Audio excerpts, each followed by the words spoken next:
Sveiki, aš Žilvinas Lidžius, esu akrobatinio skraidymo instruktorius, šaltkalvis lakūnas su aukštojo meniniu išsilavinimu. Žmonės kalba, kad pasaulio čempionas tam tikram pratime. Žilvinas Lidžius, vienas geriausių akrobatinio skraidymo pilotų Lietuvoje. Instruktorius, šiuo metu Lietuvos akrobatinio sklandymo federacijos prezidentas, Lietuvos akrobatinio skraidymo komandos narys, treneris, pasaulio akrobatinio skraidymo čempionas. Pasak Žilvino, išmokti skristi gali visi, išskyrus tuos, kurie nesugeba vizualiai nustatyti aukščio žemėjant. Pasak šio piloto, ribos yra tik mūsų smegenyse. Iš tikrųjų tai kai moki, tai ir su šluota gali skristi. Nuo sraigto visi!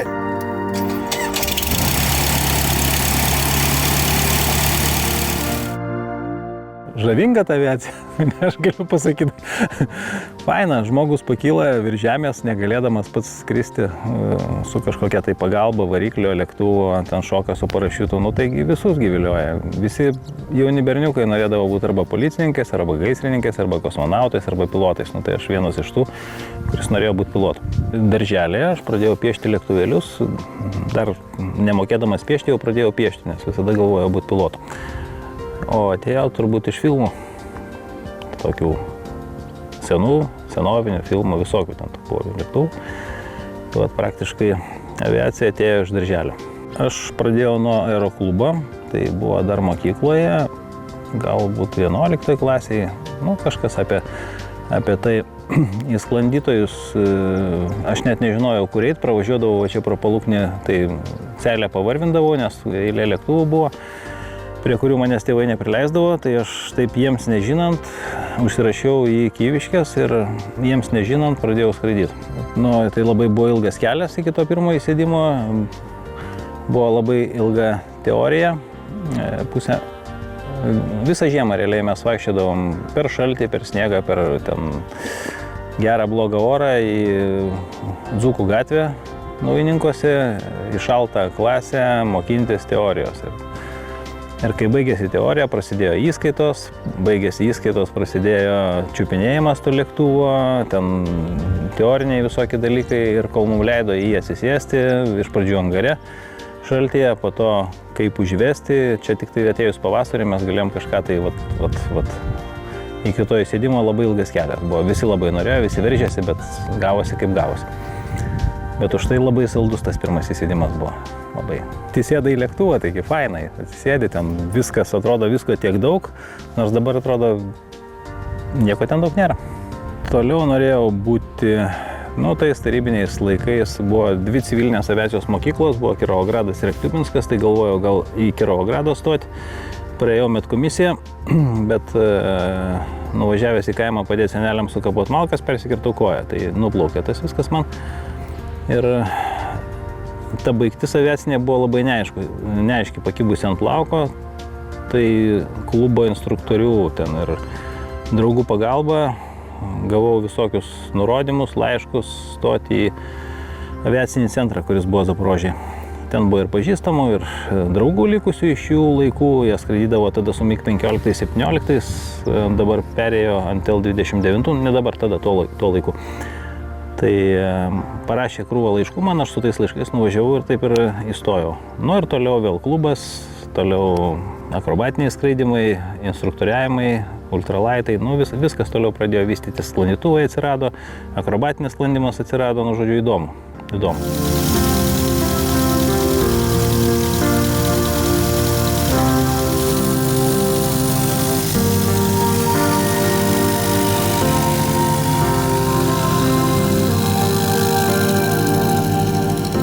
Normaliai skraidau, normaliai mokinu, pradžiai normaliai, kol išmoksta standartinių dalykų studentai, o po to išgyvenimo mokykla. Paradoksas toksai, kad kam atrodo ekstremali veikla, tai man yra normali veikla. Tai aš iškart atėjau ten, kur aukštinkojom skraido, man čia, aš to norėjau, kitaip ir būti negalėjo.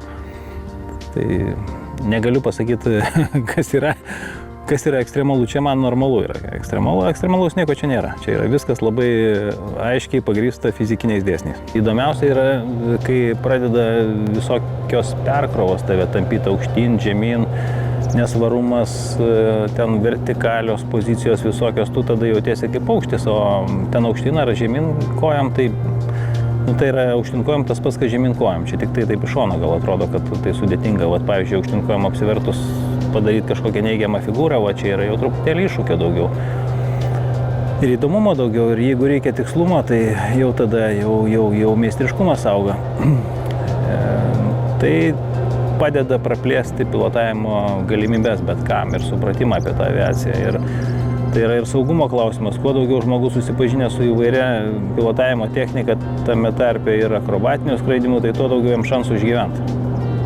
Atsitinka visko. Drugeliai pilvę skraido. Būna ir akytėse patemsta, tam reikia ruošti, sportuoti, jeigu tik kai sezonas prasideda, pulsi darytas didelės perkrovas, tai gali sužaloti save labai lengvai ir tą patį stuburą sužaloti ir vidaus organus, viską.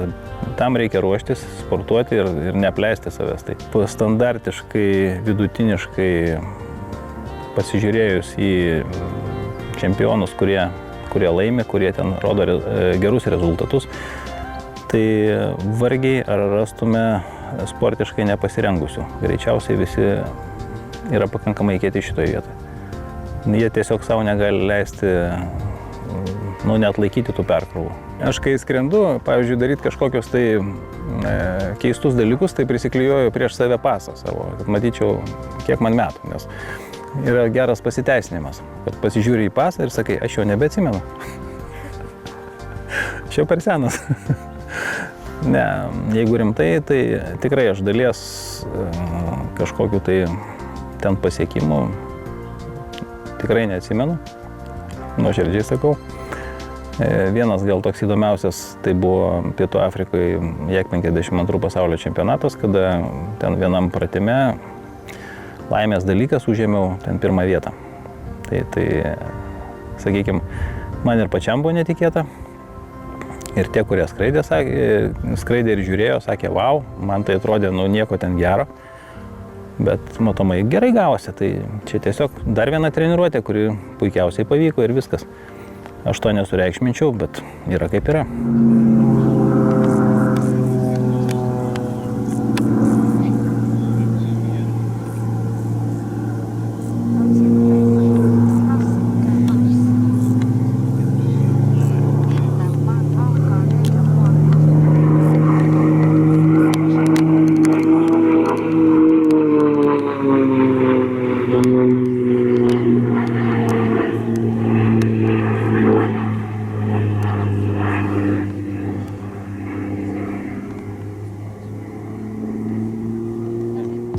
Šitoje srityje, būtent aviacijos srityje, aš visada stengiausi perimti viską iš geriausių instruktorių, kurie mane mokino. Aš stengiausi skraidyti su kiečiausiais pilotais, Lietuvoje, kurie buvo, su visais skridau.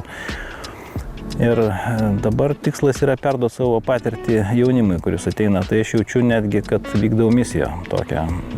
Nesu aš ten pats iš tų pačių pačiausių, man net nesinori tokiu būti, bet viską, ką aš žinau, aš su savim nenusinešiu, aš noriu, kad jaunimas mokėtų ir toliau perduotų kitiem. Tai galbūt tas yra svarbiau.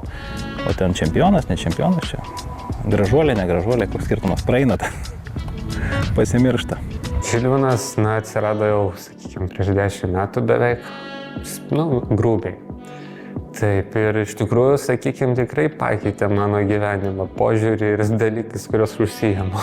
Su juo irgi pradėjau skaityti, su mažais lėktuvėliais mane mokino.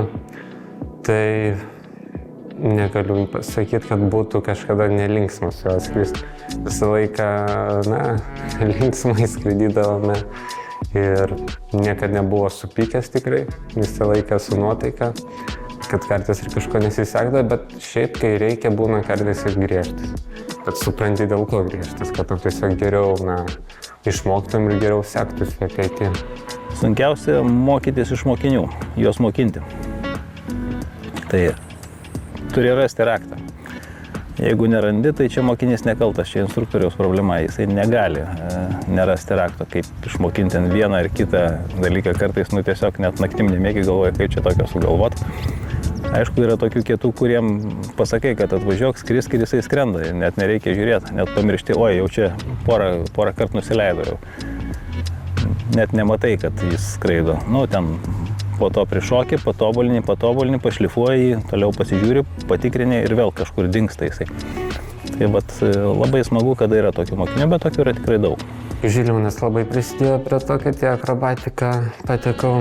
Šiaip susidomėjimas jau buvo, aš skraidžiau Kyviškio aerodrome pradžioj, ten vaikų sklandymo mokykloje, su sklandytuvais vadinamais kalakutais, tai LAK 16 ir tam aerodrome Kyviškio ten yra akrobatų klubas ir aš pastoju vasarą, kiekvieną dieną matydavau, kad ten skraido akrobatai su akrobatiniais lėktuvais, ten jau buvo ir ne vienas ir ten vyksta treniruotės, ten ir varžybos po to. Aš tai visą laiką matydavau ir galvodavau, tikrai būtų įdomu, kad čia skraidyti, bet tikrai neįmanoma turbūt, kad akrobatika man taip 13-12 metų atrodė. Kaip yra pasakęs mano geras draugas, amžinatilsį Vytas Lapėnas, jeigu tu sapnuoji, net sapnuose skrendi, tai tu jau esi žmogus paukštis. Tai retas, kuris iš mūsų sapnuose neskraidė. Aš manau, kad skraidė visi, taip kad bet koks žmogus yra žmogus paukštis, bet koks žmogus gali skraidyti, šiaip ribų nėra, ribos yra tik tai jo smegenyse. Tai jeigu tu nusprendėjai pats, kad tu negali, tai tu negali. Žodžiu, bet ką galima išmokinti skraidyti, priklauso tik tai nuo laiko, per kiek tai padarai. Jeigu tu, sakykime, nemoki šaudyti, šauk 1000 kartų išmoksi. Jeigu tu labai jau ten esi netalentingas, 2000 kartų šauk, vis tiek išmoksi. Jeigu esi visiškas loseris, šauk 3-5 tūkstančius, vis tiek tu išmoksi. Nėra taip, kad nepataikytum. Jeigu turi tikslą, turi norą, tu vis tiek jį pasieksi. Tai yra ir su skraidimais didžiąją dalim. Bet yra ir tokių žmonių, kurie negali nustatyti aukščio iki žemės. Pavyzdžiui, mechanikai išmoksta labai gerai, skrenda labai gerai. Bet būtent tas atsakingiausias nusileidimo momentas, kai reikia pakabinti lėktuvą metro aukštyje, jam ar metras, ar 3, ar 5 yra nesvarbu.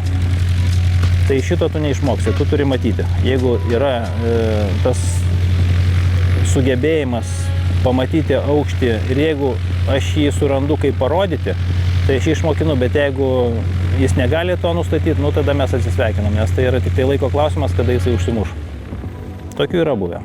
Net galiu pasakyti toks, kad tu pamiršti, kad tu skrendi, nes tu ten skraidai, vartaisi, tai gerai, tu ten žiūri, aišku, aukščiai, kad nepažeis, kad arčiau žemės, ten saugiai, kad viskas būtų pirmas dalykas. Tu jautiesi gal net šiek tiek kaip žaidime tokiam, nes ten viskas greit sukasi, ta žemė, taip, tu taip apsivertus, tai dar kažkaip ten, tai tu vertikaliai kyli ir tu susikoncentruoji į tas figūras, į tą sukimus, paprasčiausiai, kad nepamiršt padaryti. Tą savo seką, tų pratimų, ten vietą, kur tu skrendi, kad neišskris, nes ten irgi yra, sakykim, toks kvadratas, kur tu skraidai viską darai.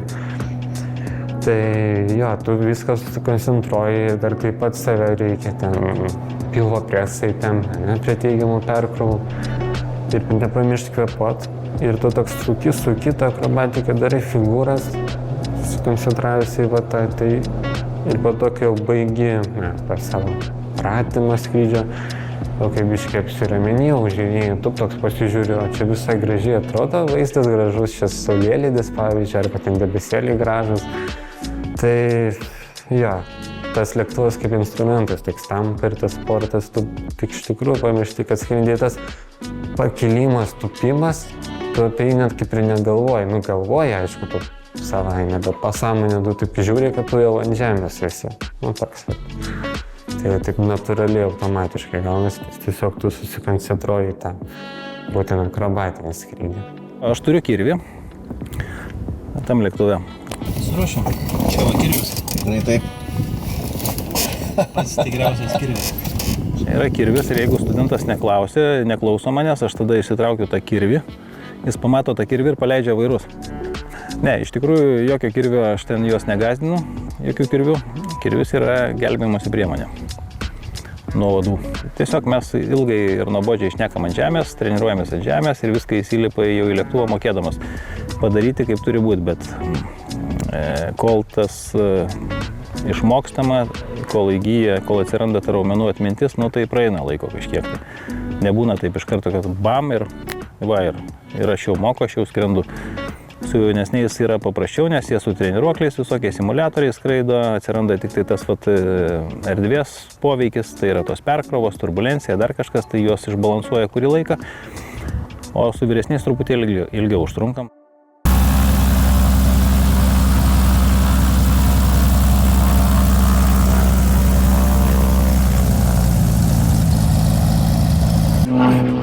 Varžybos pasaulio čempas jie pradėjo.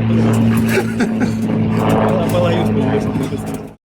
Tapti čempionu reikia užsispyrimo, skirti laiko daug, labai daug pinigų skirti ir turi nusišypsoti sėkmė, nes vien tik tai darbas, užsispyrimas ir priveda iki to titulo, bet labai ilgas kelias ir didelę dalį vis tiek lemia žmogiškasis faktorius, kuris tave vertina. Tai yra sėkmės dalykas. Akrobatikai labai svarbu ir fizinis pasirinkimas, bet ir tavo psichologinis. Ir kadangi skrydžio metu ten yra įvairiausias tas perkrovos sukimai, nu tu nespėsi net ir galvoti, ir tu, kad ir turi tą lapelį pasirašęs figūras nusipiešęs, nu nespėsi jau ten žiūrėti, išsiaiškinti, kur to reikia pasukti tiksliai. Tai visi pilotai, akrobatai, vaikšto prieš skrydį ant žemės, nusipiečiu tą patį kvadratą, net pavyzdžiui, kad įsivaizduot, kad jie skrenda tam grubiai kvadratę, kilometras at kilometro. Jie vaikšto ir įsivaizduoja savo skrydį.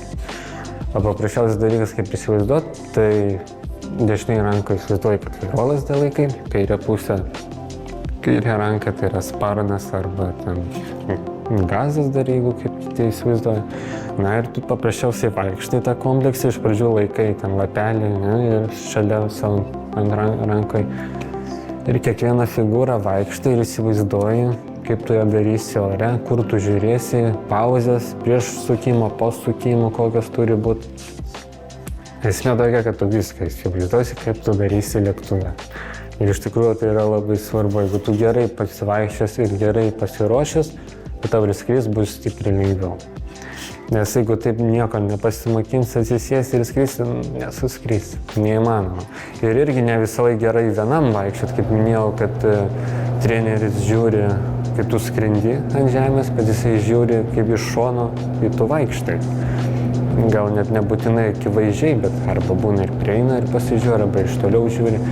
Ar tu teisingai vaikštai, o ne kad tu vaikštai blogai, tai jeigu tu ir vaikštai blogai, tai ir tu skrisi automatiškai blogai. Tai tai gal atrodo kai kuriam, kad ten kažkas su galva blogai tiem žmonėm, bet ne, jie tiesiog ruošiasi. Varžybose tai aš jau atsipalaiduoju. Varžybose jau yra tiesiog laisvas, lengvas laiko praleidimas.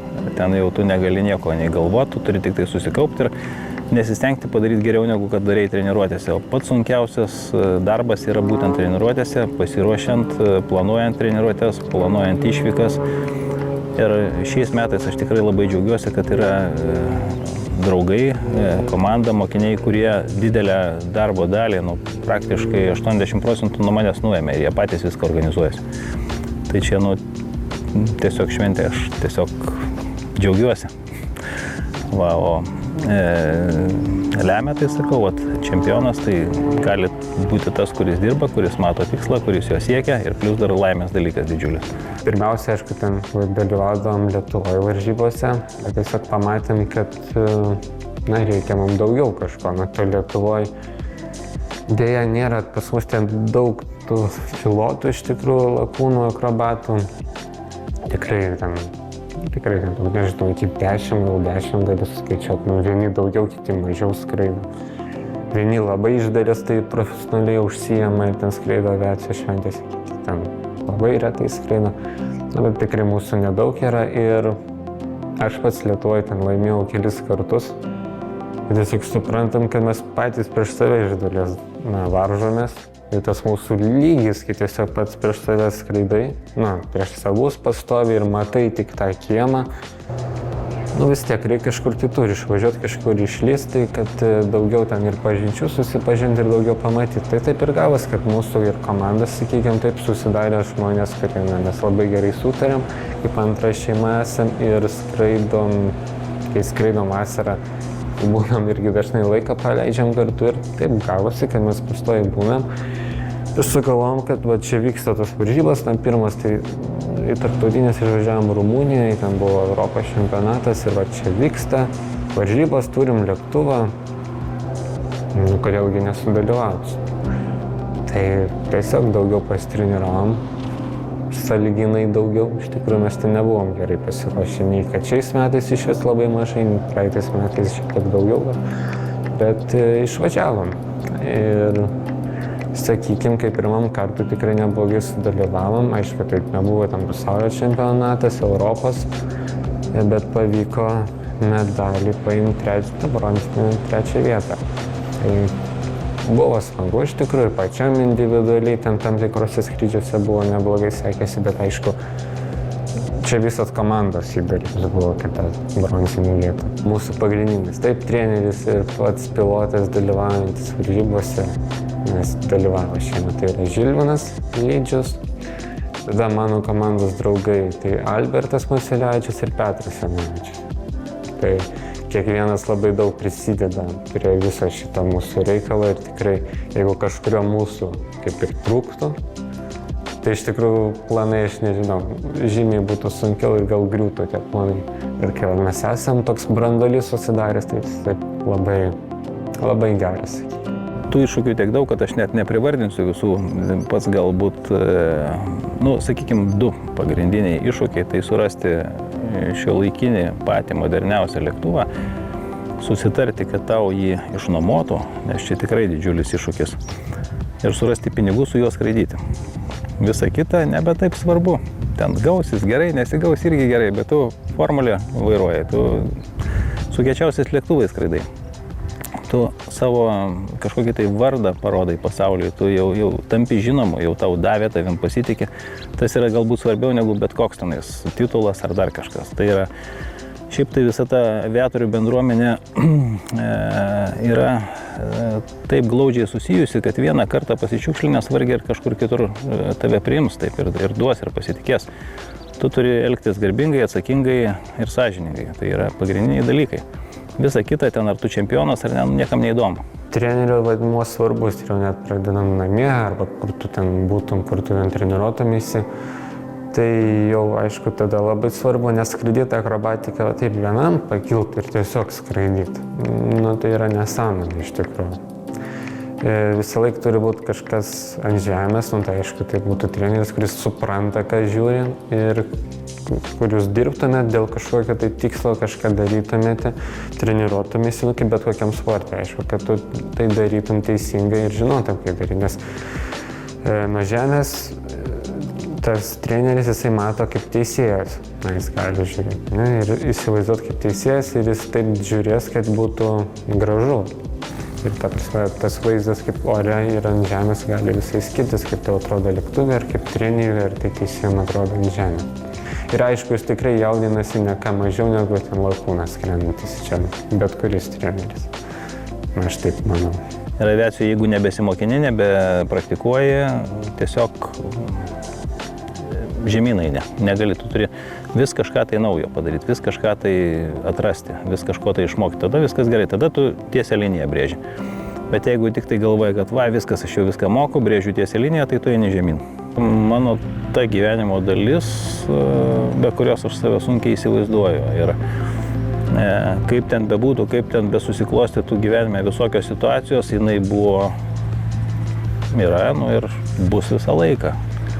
Tu gali susitikti su žmonėmis, su jais draugauti, išsiskirti, bet aviacija, jinai tokia, jinai ištikima.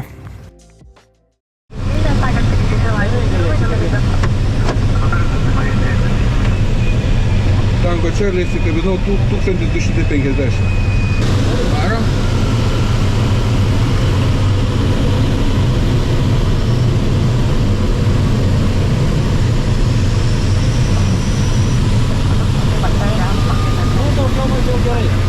Gerai uždeg šitą.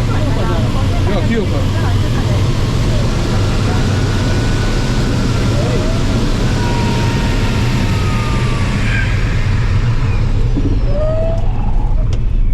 Nu, tu čia nudrėbė ją. Per daug?